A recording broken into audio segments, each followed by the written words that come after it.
Pinagpaliwanag ng LTO ang dalawang motorista na nabigyan ng show cause order. Ipinapatawag ng Land Transportation Office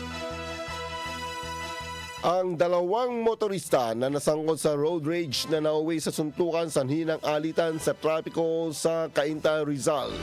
Pinapatawag ng Land Transportation Office ang dalawa. Sa video na kumakalat sa social media, kitang itinabi ng driver na nakaputi ang kanyang sasakyan at pinuntahan sa likuran niya ang naghamon na motorista na bumaba naman sa kanyang sasakyan na tila maghuhubad pa ng pangitas na may dalang baseball bat. Pero nalapitan ito at beltahan ng suntok ay napatumba ang motorista na nakaubad.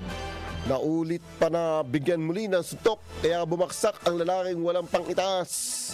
Nagkainita na umano ang dalawa sa bisinidad ng Cainta Junction ng businahan sa isa sa mga driver. Ang isa nang subukan ikat ang linya ng sasakyan.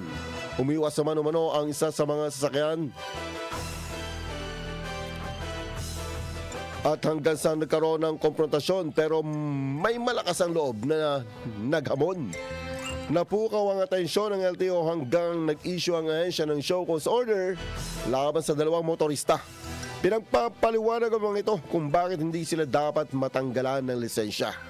Sa naging sangkot ng sasakyan na minamaneo ng dalawa, isa sa mga ito ay pawang expired na umano ang rehistro ng sasakyan.